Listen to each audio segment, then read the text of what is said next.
Welcome to part 2 of our discussion regarding the psychology of personality. In this video, we're going to talk about some more perspectives on personality. And the first perspective we're going to take a look at, as you can see, is the humanistic perspective. And the humanistic perspective focuses on and talks about, well, the free will, self-awareness, and psychological growth of each individual human. Proceeding. So we just want to kind of talk about, we want to look at, what are the roles of self-concept?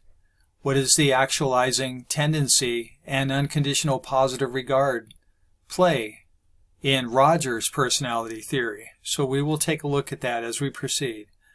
Another question that we would like to talk about, I'd like for you to answer eventually, what are the key strengths and weaknesses of the humanistic perspective? So we'll take a look at that. So going forward.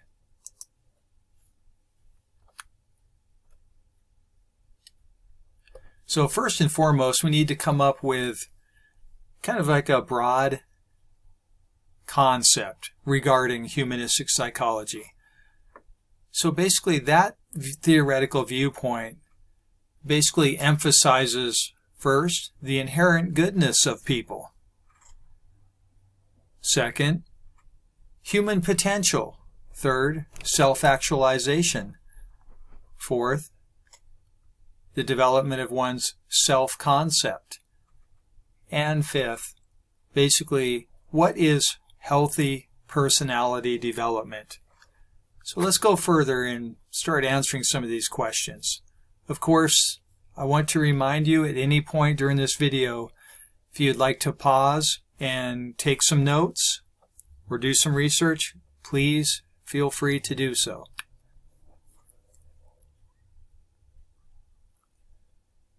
One of the key proponents of humanistic psychology was Carl Rogers.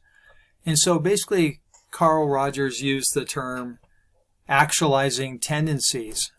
So basically, he said that is the basic human motive of all humans, is to have the tendency to actualize, to fulfill their potential, so to speak.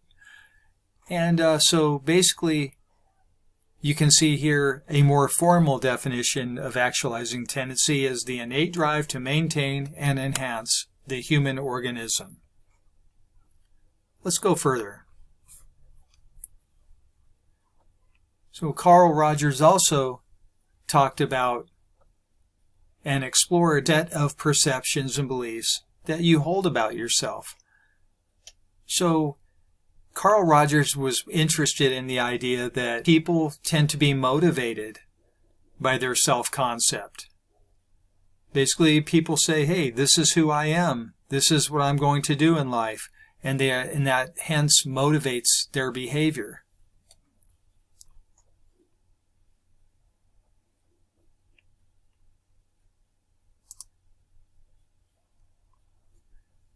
A little further talking about Carl Rogers said, well, he used the term conditional positive regard. And basically that's the sense you'll be valued and loved only if you behave in a way that is acceptable to others. And Rogers also said, well, what is unconditional positive regard? And that's the sense that you're going to be valued and loved even if you don't conform to the standards and expectations of others. So you're loved and accepted unconditionally. Let's go forward just a little bit. So we want to kind of get an overview in order to evaluate humanistic perspective on personality. So some of the strengths are, well, made some good major contributions to psychotherapy, counseling, education, and parenting. And some of the limitations, well, they are basically, once again, it's difficult to test or validate using the scientific method. these are, according, these things that I mentioned, according to Rogers, basically are broad conceptualizations. They're not based upon actual research procedures using the scientific method. And some have said, well, Rogers, his ideas tend to be a little too optimistic. And, we kind of, therefore, or henceforth, kind of minimize some of the more destructive aspects of human nature. So some things to think about and to consider. All right. Another perspective that we'd like to talk about in this session is cognitive perspective. So you remember cognitive means mental processes. So the social cognitive perspective stresses our thought processes, self-regulation, and the importance of situational influences. So we'll take a look at that a little bit further. So some of the questions I would like for you to try to answer once you've been able to pause the video and we've talked about this perspective. Here are some of the questions. Like, what is the basic principle of what's called reciprocal determination? The second question is, what is the role of self-efficacy beliefs in personality? And the third question to consider is, like, what are the key strengths and weaknesses of the social cognitive perspective? So going forward, we're going to answer these questions, and then we'd like for you to review those on your own time. So first and foremost, we need to get a working definition of what social cognitive perspective is. And that basically, that emphasizes the conscious, self-regulated behavior rather than unconscious mental influences and instinctual drives. So we can take that apart. So here we are tending to, in this perspective, the social cognitive perspective, basically says that, people, we're focusing more on they can make conscious choices and regulate their own behavior rather than being kind of under the influence of unconscious influences.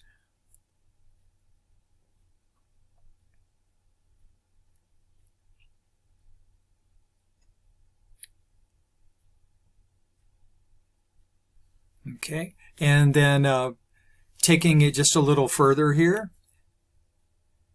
the social cognitive personality theorists, they said, they tend to use and rely upon experimental findings more so than some of the other perspectives that we talked about previously.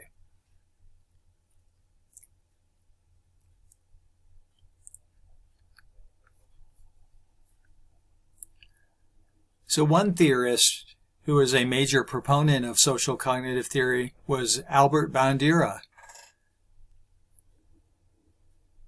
So basically, Bandura's theory of personality that emphasized the importance of observational learning. So he was a major proponent of the idea and concept that, we learn from observing the behavior of others. And second, as a result of observational behavior, we can engage in conscious cognitive processes. That way we can make up our own minds and decide upon our future behavior in order to, fulfill certain goals that we might have.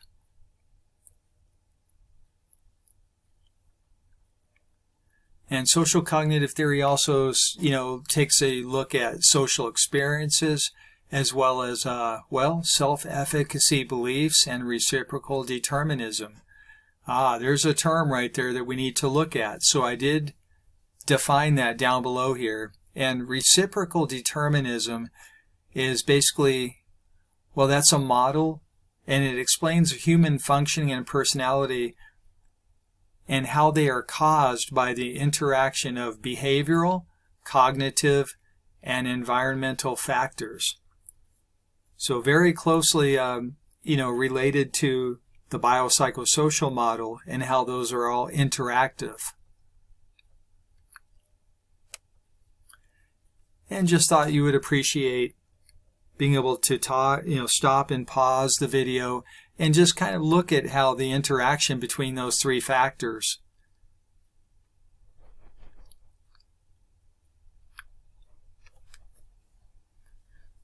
Okay, so researchers have also said that the development of one's personality also kind of depends on one's sense of self-efficacy.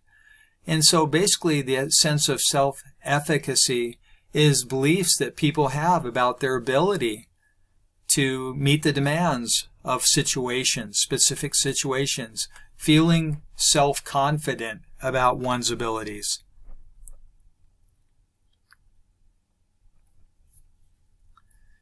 So of course we should evaluate, in the broader perspective, we should evaluate the strengths and weaknesses or limitations, so to speak, of this cognitive perspective, the social cognitive perspective on personality. So some of the strengths are, well, it's well grounded in empirical laboratory research, uses the scientific method, so that is definitely a plus. Also, it's has major impact on the study of personality, so it's very valuable and very efficacious approach to the study of personality. I'm not going to go through all these. Please pause the video and take your notes or study these on your own time. Okay, so we talked about some of the strengths, a couple of the strengths of this perspective, and now we're going to take a look at some of the limitations.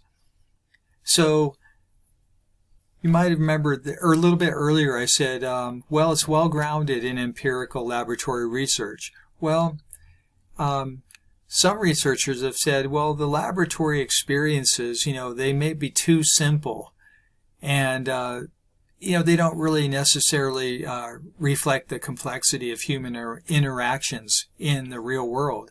Since they are laboratory type environments, that might not reflect the human interactions out in the real world. Something to think about.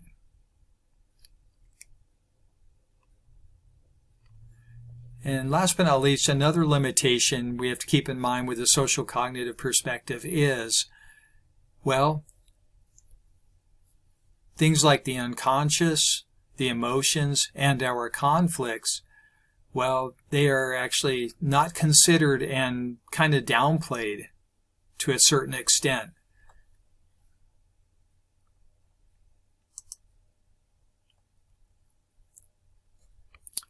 So kind of comparing, like the psychoanalytic perspective and comparing that with the humanistic perspective.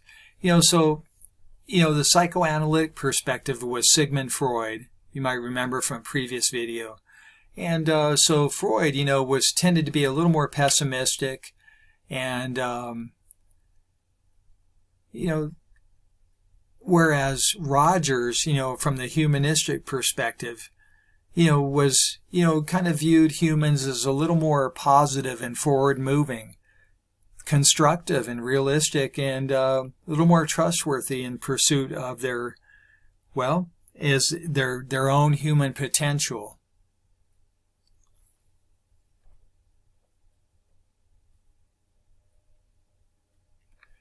And Rogers, also from the humanistic perspective, posited that basically all humans, they tend to naturally gravitate, toward their own positive growth. And that benefits themselves and society. So it kind of goes without saying that it tends to be a little more positive, forward-moving, rather than pessimistic and focusing on human aggression, that kind of thing. And comparing Freud's psychoanalytic theory with Bandura's, well, Freud said, well, being aggressive, that's more universal. Humans tend to unconsciously be just more aggressive. Okay? And Bandura his answer to that was, well, I feel that, and I think that behavior is driven by more conscious goals and motives. So conscious is the key word there, whereas Freud is unconscious.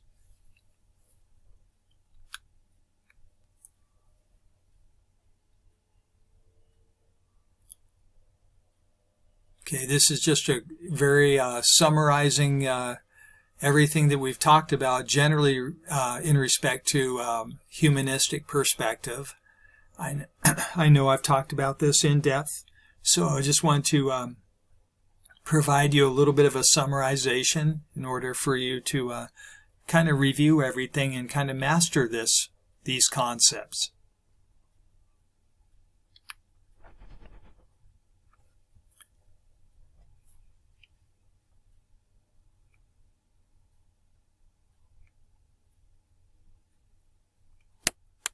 Okay, so we're going to move on to another perspective regarding personality, and that was what's called the trait perspective.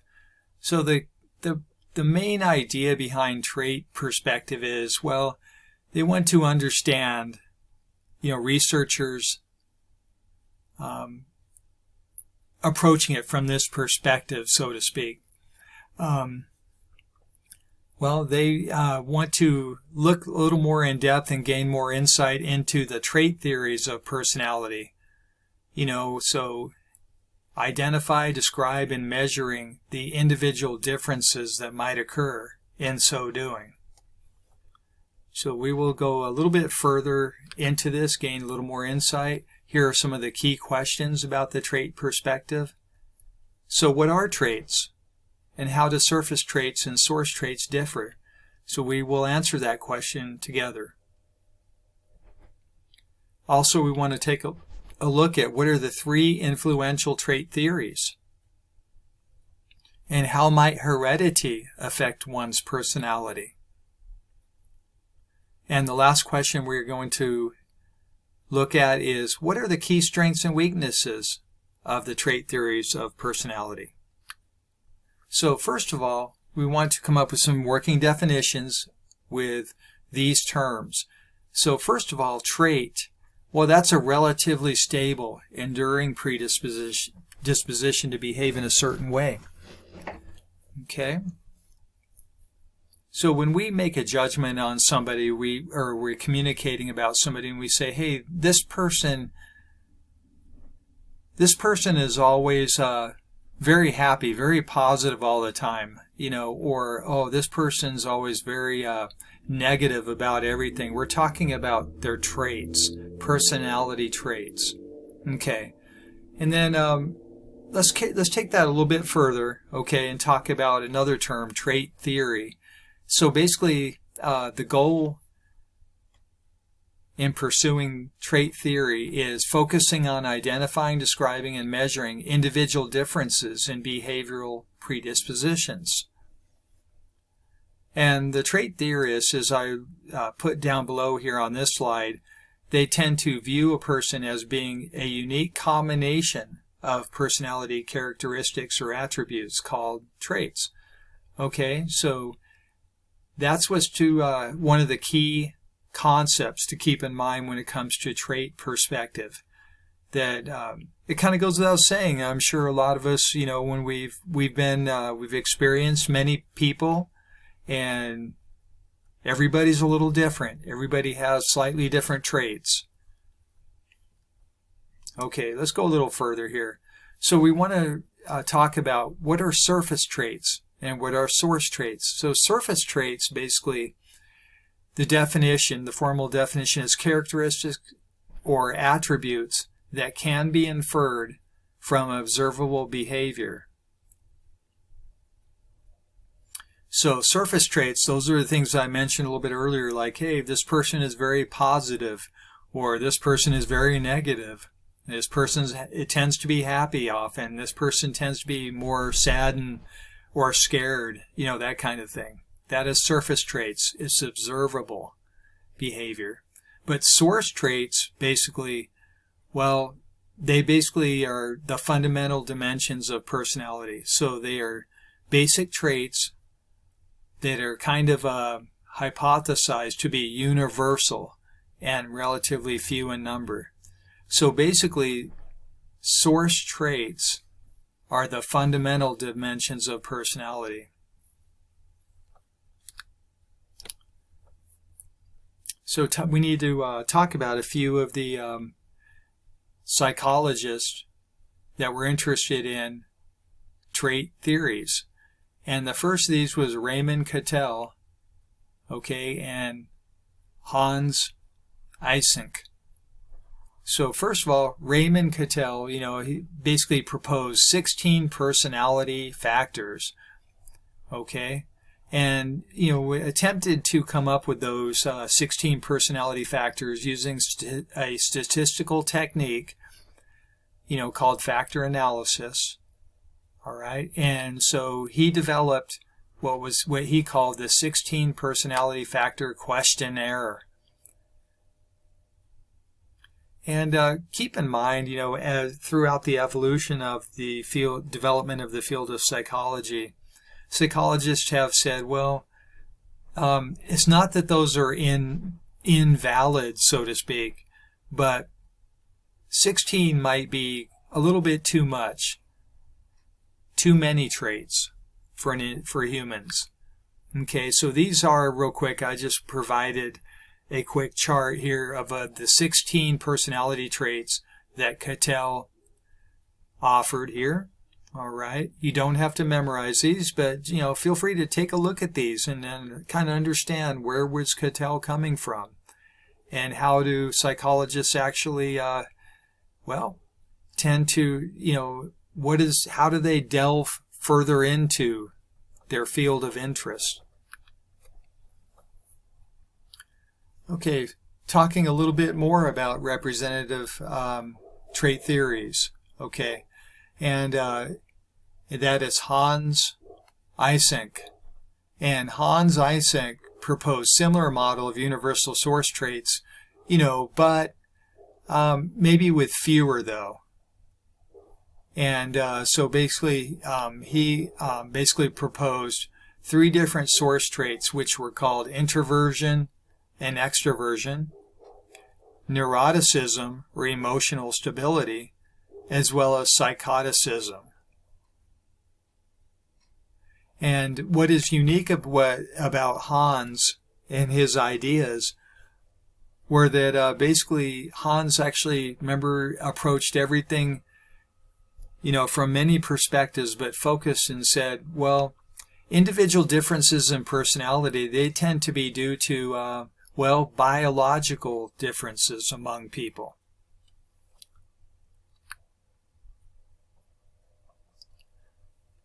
So this is just another chart that I wanted to include for you here about Eysenck's theory of personality types. And you can just see on the left-hand side of this diagram right here, this is introverted personality types. And then on the right-hand side, this is extroverted. So these can be, kind of viewed, conceptualized as being as part of a spectrum, so to speak.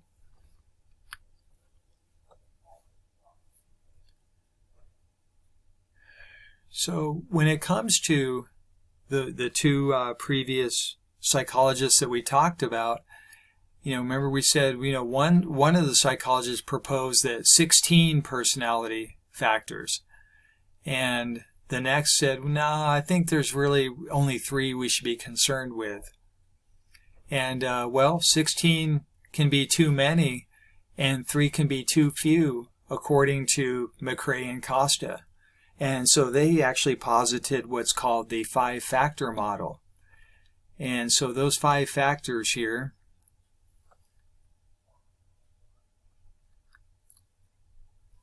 are openness to experience, conscientiousness, extroversion, agreeableness, and neuroticism. And so we can just kind of use the acronym, the term OCEAN, to help us remember the 5 factors. And that is the 5-factor model. And that is still considered to be a very useful construct currently in psychology. So we can see this, how I remember a little bit earlier I said, hey, we can view a lot of these factors in regard to a spectrum. And so we can kind of see this, you know, this is moving, this is the low end, and this is the high end of the spectrum. And there can be many, many different variations in between.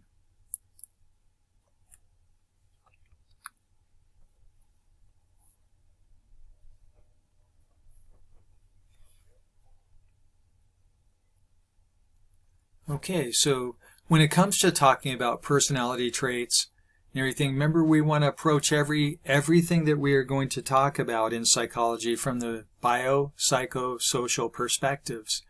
And so in regard to biological perspective, well, we need to talk about genetics and so behavioral genetics, so especially in regard to personality. So basically we want to study behavioral genetics studies the effects of genes and heredity or genetic heredity on behavior.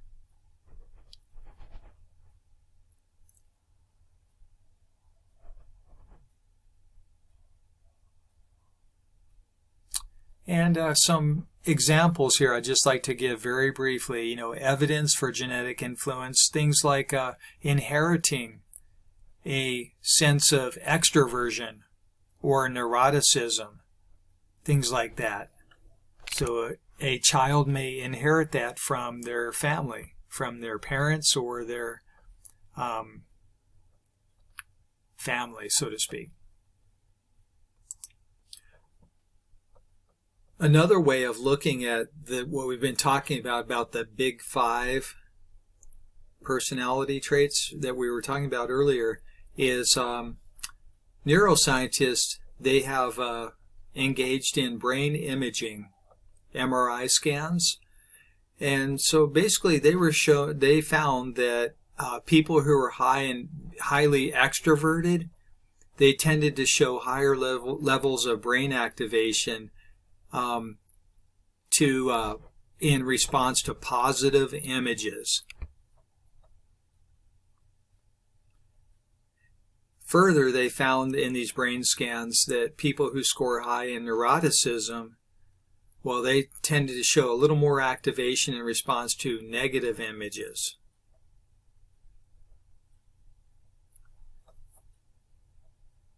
So there is a biological perspective to keep in mind.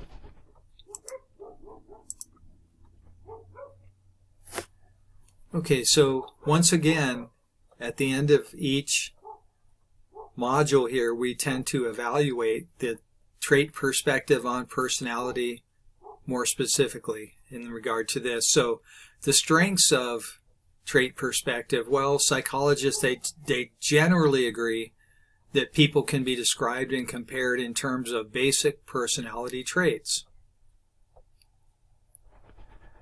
Now, some of the limitations, though, well, human personality, since everybody is so different and they have different stories and reasons why they behave the way they do, they said, well, some psychologists have argued, well, human personality, we can't really explain it, really. It can't, because once we write about one person, that's only a case study.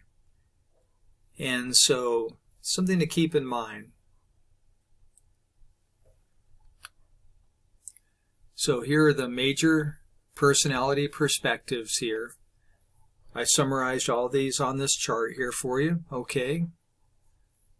Please pause the video and study it for a bit. Take some notes if you want to, if you feel so motivated.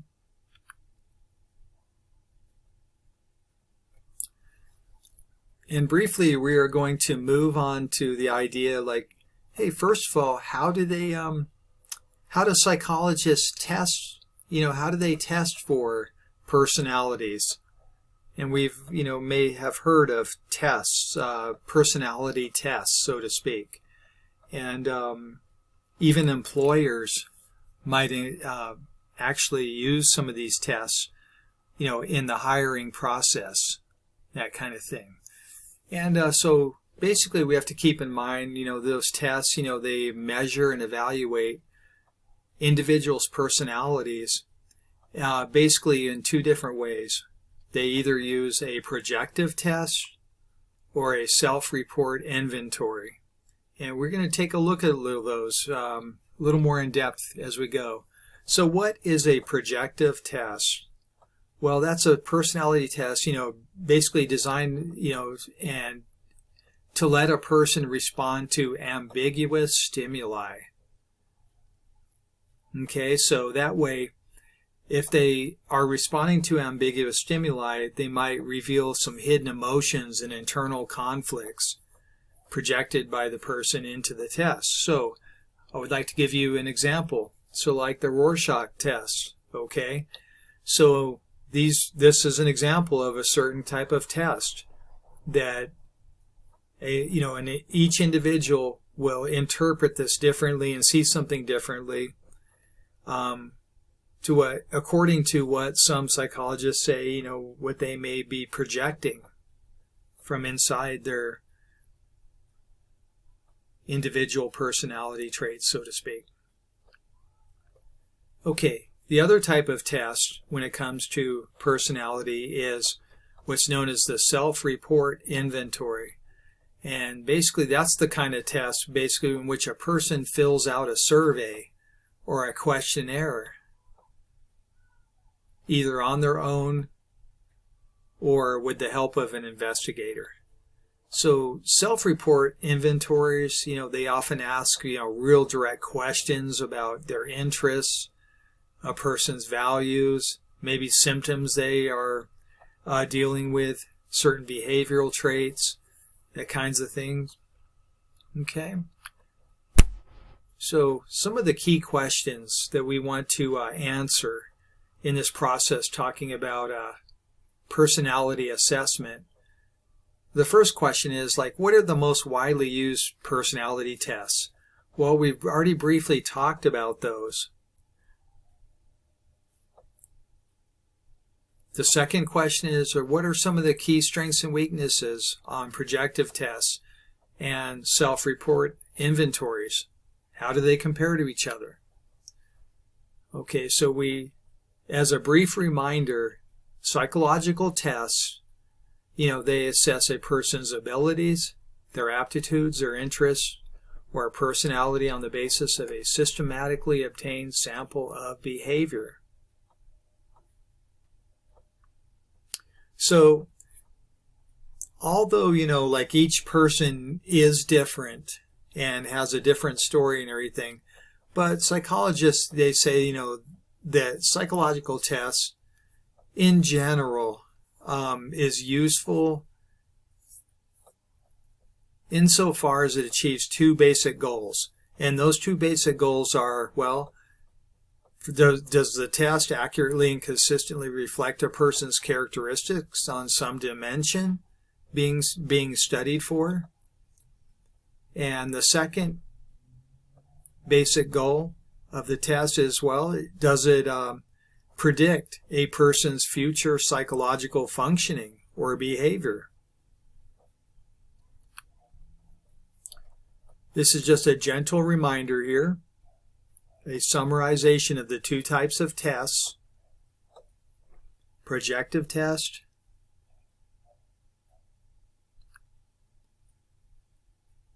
and we already talked about the Rorschach test, okay, and the projective test here.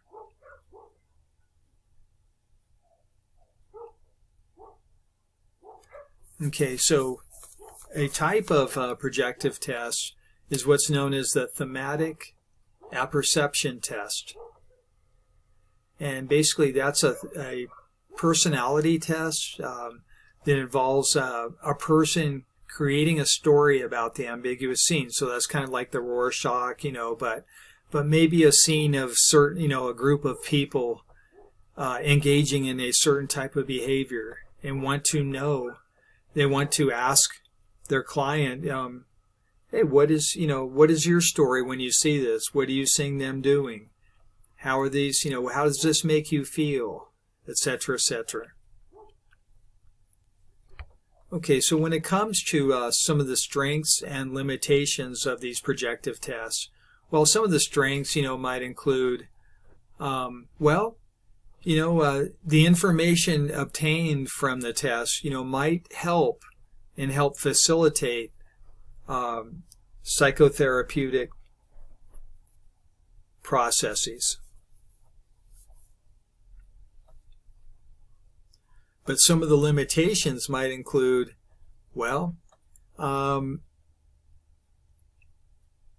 it's highly subjective scoring. So what that means is each individual, because of their different unique story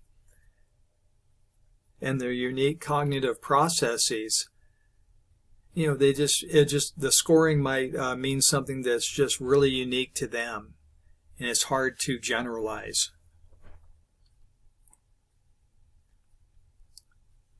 And here's I just thought I would include some samples. Here are some examples of maybe some different types of personality inventory tests.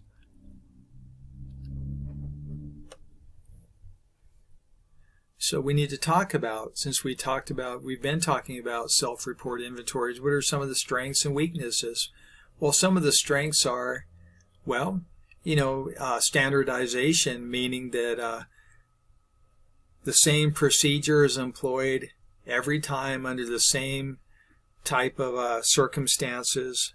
And weaknesses, though, you can see here I put deliberate deception, so the individual that might be taking the test, they might just deliberately be answering in a deceptive manner because they don't want to share their deepest, darkest secrets, so to speak.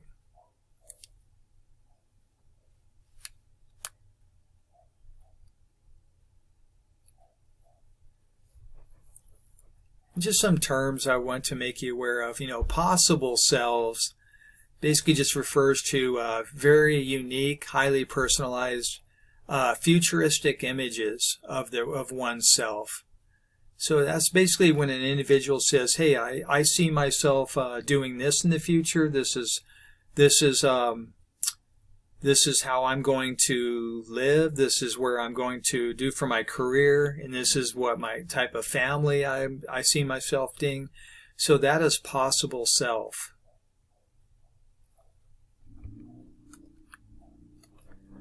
Okay, everyone. So that concludes our discussion about psychological perspectives on personality.